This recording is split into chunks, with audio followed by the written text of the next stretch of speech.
ruin my life with food. I'm hoping that it's not too late for me this time.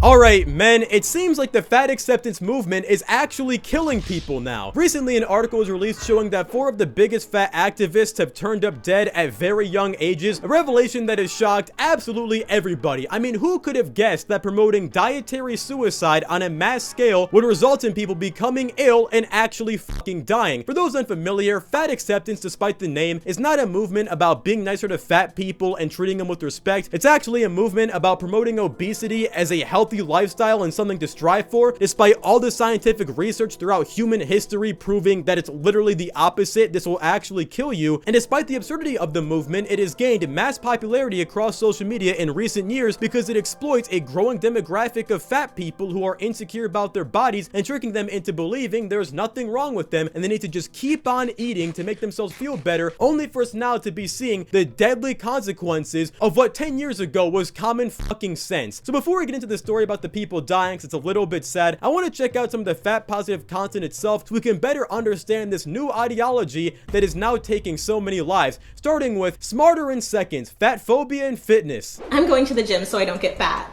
Okay, fat phobia. Fat phobia? I'm just afraid of gaining weight. You're scared of becoming fat. Yeah.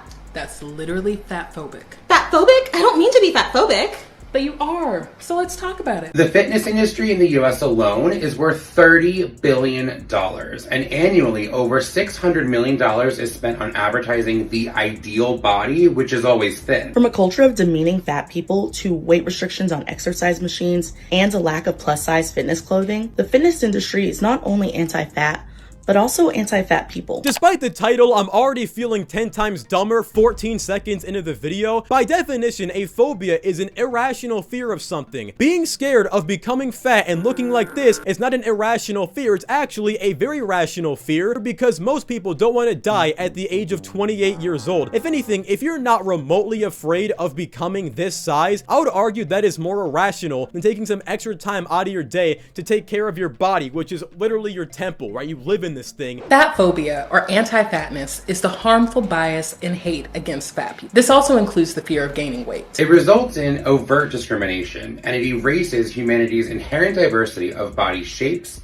sizes, and abilities. Anti-fatness is directly linked to racism, ableism, misogyny, classism, and other forms of oppression. You know, if only these people's minds were as sharp as this guy's Wolverine-ass nails, then maybe we could have gotten somewhere better with this video. I always find it hilarious when fat people on TikTok blame the fitness industry for all of their problems, yet conveniently ignore the fast food industry, which, by the way, is built on making people fat and unhealthy and is worth 19 times more. They never want to acknowledge the cause of the problem and take accountability. They just want to glutton themselves, get fat, and then blame some white guy for being the CEO of Planet Fitness. I'm not fucking with you. They actually say that. And personally, I often function out of spite. So the idea that some white man somewhere is making money off of me hating myself, there's no way in hell. If you've ever been uncomfortable in a restaurant because of your size, I know the struggle. We can tell. Solution number 1, comfortable seating. Restaurants should provide spacious and sturdy chairs without armrests so that people of all sizes can dine comfortably. Solution number 2, flexible table arrangements. Offer adjustable table configurations with ample space in between so people in larger bodies can navigate everything comfortably. Look, I understand it's kind of low-hanging fruit, but this seems like a problem that explains itself. If you are so fat you can't fit in a fucking restaurant, these big-ass establishments with multiple different seating arrangements you can choose from, then maybe the last place you should be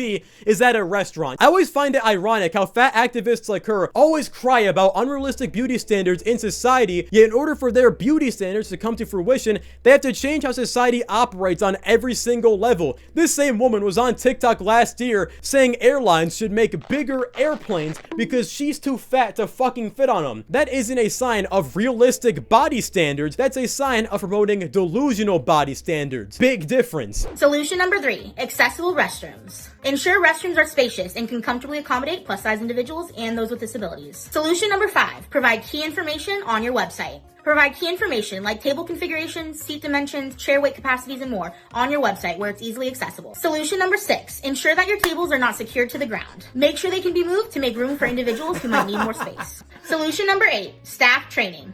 Train staff on what type of accommodations can help plus size individuals have a better experience. Do you not see the pure amount of narcissism you're spitting right now? This whole movement is just me, serving themselves and their own desires. Yes, let's train and pressure the teenage girl working at a restaurant as a waitress to be extra accommodating for plus size people to make them feel better about their experience there. As if the minimum wage teenagers aren't dealing with enough bullshit on a daily basis. What kind of accommodations would that require anyways? Going under the table and giving them a fucking hand job to make them feel better about their life? They're literally serving you food, the one thing you're addicted to. Is that not enough of a plus size accommodation? I'm genuinely struggling to understand where these people come from and how they don't see their demands as remotely insane or entitled.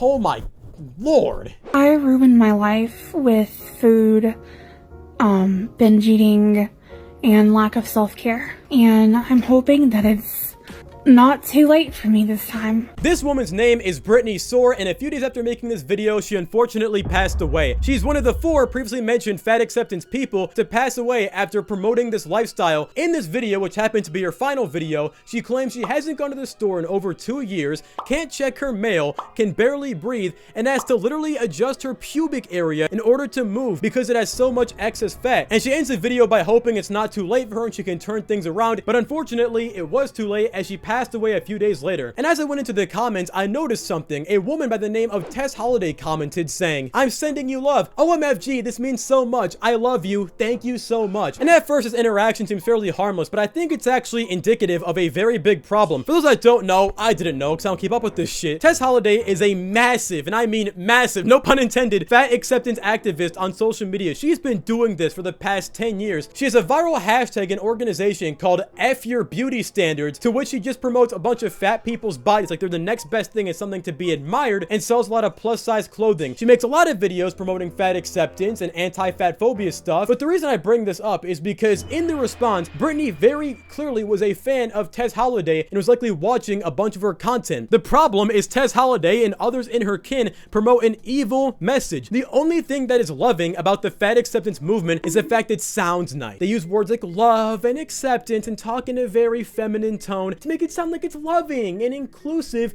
But when you really break down what they're saying, it's a fucking evil and destructive message. Indulge in your destructive desires to eat, which is resulting in you being in an early grave. Ignore everyone telling you otherwise because they're fat phobic assholes. Do not try to change yourself by going to the gym or working out because working out is fat phobic and fat phobia is to be destroyed. It's like telling an alcoholic to keep on drinking because they're fun to be around. You're fat, you're beautiful, keep eating. Yeah, keep eating until you fucking die. Look, it is totally okay if you encounter weight issues from time to time. We all go through bad periods in our life. We all fuck up sometimes. There's no shame in that. There is shame in taking this problem you have, encouraging it, and trying to normalize it in order to make yourself feel better. The solution to the problem isn't to keep charging at the firing bullets. It's to radically change your life. As the old saying goes, if nothing changes, nothing changes. Sadly, Brittany wasn't the only one to meet this fate. There are 3 other ones in the article, all of which didn't even see the age of fucking 50. Waffler69, whole career was based on eating unhealthy food, died of a heart attack. Jamie Lopez, she was a reality TV star. She starred in the show Super Size Salon and died from heart complications. Dr. Kat Paws ran a fat positive radio show and claimed obesity had no link to your general health. Guess what? She passed away at the age of 42. I beg of you, if you are struggling with your weight, do not fall for the body positivity psyop and fall back on common sense instead. Consult your doctor on what steps to take to get yourself back into a healthy state. These people do not give a fuck about you. They only care about you in as far as you're lining their fat, disgusting, greedy pockets with your hard-earned money. Once you understand that reality, you have half the battle done. Now you just gotta take action and fix your life. You got this. That's all I got for today. Click the video on screen if you want to keep watching, and I'll see you there. Goodbye. RIP.